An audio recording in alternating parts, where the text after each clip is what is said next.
2023 সালে আপনি কোন ধরনের চ্যানেল খুলবেন বা কোন ধরনের চ্যানেলকে আপনি সামনের দিকে এগিয়ে নিয়ে যাবেন এই নিয়ে হয়তো বা চিন্তা ভাবনা করছেন। তো 2023 সালের যে ট্রেন্ড বা ইউটিউব চ্যানেলের যে ভিড় রয়েছে সেই ভিড়ের মধ্যে আপনার চ্যানেলটিকে যদি ফুটিয়ে উঠাতে চান তাহলে যে ক্যাটাগরির চ্যানেলগুলোকে আপনি বর্তমানে সিলেক্ট করবে না সেই বিষয়গুলোকে নিয়ে আমি আজকে আলোচনা করব। আজকের এই ভিডিওতে আমি মূলত 3টি চ্যানেলকে টার্গেট করে কথা বলবো যে 3টি চ্যানেল 2023 সালে এসে এই চ্যানেলগুলোকে খুলবেন না, কারণ এই চ্যানেলগুলো যদি আপনারা ক্রিয়েট করেন তাহলে এখান থেকে খুব একটা ভালো ফলাফল পাওয়া যাবে না। প্রথমত হচ্ছে টেক রিলেটেড চ্যানেল। এই টেক রিলেটেড চ্যানেলগুলো বর্তমানে এতটাই বেশি হয়েছে যে আপনি নতুন করে একটি টেক চ্যানেল যদি খোলেন তাহলে ওই সকল চ্যানেলগুলোর সাথে প্রতিযোগিতায় টিকে থাকতে পারবেন না। সুতরাং আপনার এই টেক চ্যানেল খুলে খুব ভালো একটা পারফরমেন্স দেখাতে পারবে না। দ্বিতীয়ত হচ্ছে ব্লগিং চ্যানেল। ব্লগিং চ্যানেলটাও কিন্তু প্রচুর পরিমাণে ইউটিউব প্ল্যাটফর্মে মানুষ একটু কোথাও বেড়াতে যাচ্ছে বা বাইরে কোনো শপিং করতে যাচ্ছে, কয়েকটি ভিডিও ধারণ করে বাস একটা ব্লগিং দিয়ে ফেলছে। এতে করে ব্লগিংয়ের কিন্তু ছড়াছড়ি। তো ব্লগিং যদি খুলতেই চান তাহলে আপনাকে একটা নির্দিষ্ট প্ল্যান মাফিক আগাতে হবে, কারণ আপনি শপিংয়ে গেলেন, আপনি কিছু ভিডিও ধারণ করলেন, কিছু কিনলেন আর সেইগুলোকে দর্শকের সামনে তুলে ধরলেন। এটা হয়তো আজ থেকে 5 বছর আগে খুব জনপ্রিয় ছিল, কিন্তু বর্তমানে সেটা এখন আর নেই। আপনি যদি ব্লগিং করতে চান তাহলে কোনো নির্দিষ্ট জায়গায় গেলে সেই জায়গা সম্বন্ধে আপনি আগে স্টাডি করেন, সেই জায়গার ঐতিহাসিক কোনো নিদর্শন আছে কি না, সেই জায়গার কোনো ইতিহাস আছে কি না সেই সম্পর্কে আপনি জেনে সেই সম্পর্কে আপনি বর্ণনা করতে পারেন এবং সেখানে একটি আপনি ভিডিও শ্যুট করে দর্শকদের জন্য উপহার দিতে পারেন। এভাবে যদি আপনি ব্লগিং করেন তাহলে হয়তো বা আপনার চ্যানেলটি দর্শকের কাছে গ্রহণযোগ্যতা পাবে, নচেত অ্যাজ ইউজুয়ালি যে ব্লগিং চ্যানেলগুলো আছে সেগুলো আর দর্শক দেখতে চায় না। আর তৃতীয়ত যে চ্যানেলটির কথা বলবো সেটি হচ্ছে কুকিং চ্যানেল। আজ থেকে 2 বছর বা 3 বছর আগে কুকিং চ্যানেলগুলোর একটা চাহিদা ছিল। মানুষ যাই রান্না করুক না কেন সেই বিষয়গুলো দেখতে মানুষ ইন্টারেস্টেড ফিল করত এবং এখনও করে, কিন্তু সেটা একটু ভিন্ন আঙ্গিকে। আপনি যদি নতুন একজন কন্টেন্ট ক্রিয়েটর হিসাবে ইউটিউব প্ল্যাটফর্মে আসতে চান তাহলে এই কুকিং চ্যানেল বিষয়টিকে অ্যাভয়েড করবেন। আর যদি আপনি নিতান্তই কুকিং চ্যানেল খুলতে চান তাহলে আপনার সেই কুকিংয়ের সাথে ন্যাচারাল ফ্লেভার যেন থাকে। অর্থাৎ আমি যে জিনিসটা বোঝাতে যাচ্ছি কি, আপনি ঘরের ভেতরে বা বাসাতে রান্না রুমে কিছু একটা রান্না করছেন, এই রান্না ভিডিও ধারণ করলেন, সেই ধারণকৃত ভিডিওটা আপনি ইউটিউবে আপলোড করলেন। এই সাধারণ বিষয়গুলোকে দর্শকের সামনে তুলে ধরে খুব একটা ভালো ফলাফল পাবেন না।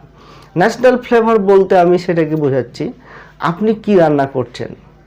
ধরুন আপনি মাঠের তরতাজা সবজি রান্না করছেন, আপনাকে রান্না করতে হবে সেই মাঠে, অর্থাৎ ন্যাচারাল ফ্লেভার যেন আপনার সেই কুকিং চ্যানেলের মধ্যে প্রকাশ পায়। আর ন্যাচারাল বিষয়টা এমনই একটা জিনিস কি, প্রকৃতির পরিবেশে কোনো আপনি যাই কিছু করেন না কেন তার প্রতি কিন্তু দর্শকের একটা আলাদা আকর্ষণ থাকে। তো আমি অনেক কুকিং চ্যানেল দেখেছি যে চ্যানেলগুলো তারা একটা গ্রামের ভেতরে হয়তো বা একটা মাঠের ভেতরে, যেখানে প্রাকৃতিক একটা মনোরম পরিবেশ রয়েছে, সেই পরিবেশে তারা কিন্তু রান্নার একটা পরিবেশন করে থাকেন। এরকমভাবে যদি আপনি কুকিং চ্যানেলগুলো পরিচালনা করতে পারেন তাহলে হয়তো বা আপনার চ্যানেলটার কিছু পারফরমেন্স আসতে পারে। আদারওয়াইজ রান্না রুমে কোনো কিছুকে রান্না করে সেটিকে ভিডিও ধারণের মাধ্যমে ইউটিউব প্ল্যাটফর্মে দিলেন, এতে কিন্তু আপনার ক্রিয়েটিভিটি খুব একটা প্রকাশ পায় না। কারণ রান্না ম্যাক্সিমাম সবাই করতে পারে, কিন্তু রান্নার ভেতরে যে আরও অনেক কিছু বিষয় লুকিয়ে রয়েছে সেই বিষয়গুলো যদি আপনি তুলে ধরতে না পারেন তাহলে কিন্তু কুকিং চ্যানেল নিয়ে খুব বেশি দূর এগোনো সম্ভব নয়। তো যারা নতুন কন্টেন্ট ক্রিয়েটর বা যারা নতুনভাবে এই ইউটিউব প্ল্যাটফর্মে আসতে যাচ্ছেন, তাদের জন্য আমি 3টি চ্যানেলকে সাজেস্ট করতে পারি, যে চ্যানেলগুলো নিয়ে যদি আপনারা ইউটিউব প্ল্যাটফর্মে কাজ করেন তাহলে আমার মনে হয় ভালো পারফরমেন্স হতে পারে। প্রথমত যে বিষয়টি হচ্ছে সেটি হচ্ছে ট্রেন্ডিং নিউজ রিলেটেড চ্যানেল, অর্থাৎ ট্রেন্ডের যে নিউজগুলো রয়েছে বা আন্তর্জাতিক মহলের যে নিউজগুলো খুব প্রচলিত বা খুব জনপ্রিয়, যে ট্রেন্ডিং পয়েন্টে রয়েছে, সেই নিউজগুলোকে নিয়ে আপনি একটি চ্যানেল খুলতে পারেন।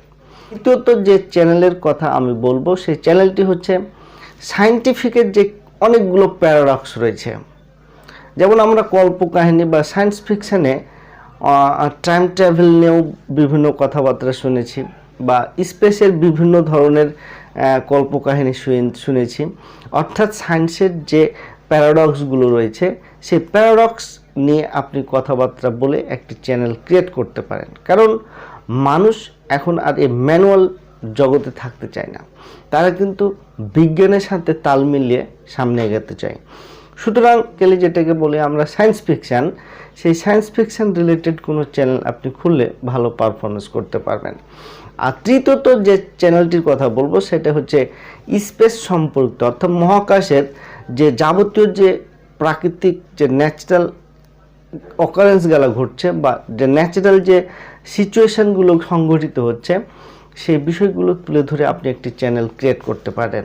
অর্থাৎ মহাকাশ নিয়ে মানুষের জানার আগ্রহটাও অনেক বেশি। স্পেস সম্পর্কিত আপনি যাবতীয় তথ্য যদি অডিয়েন্সের নিকট ধরতে পারেন তাহলে আপনার চ্যানেলটি হয়তোবা গ্রো করবে খুব দ্রুত। তো প্রিয় দর্শক শ্রোতা বন্ধুরা, আজকের এই ভিডিওটিতে আমি আপনাদের বেসিক্যালি যে চ্যানেলগুলো নিয়ে 2023 সালে কাজ করবেন না এবং যে চ্যানেলগুলো নিয়ে আপনি কাজ করতে পারবেন সে বিষয়ে আলোচনা করলাম। যদি আপনাদের ভালো লেগে থাকে তাহলে এই বিষয়গুলোকে ফলো করে আপনি ইউটিউব প্ল্যাটফর্মে কাজ করতে পারবেন। সকলে ভালো থাকবেন, সুস্থ থাকবেন। দেখা হবে পরবর্তী কোনো ভিডিওতে। সকলকে ধন্যবাদ।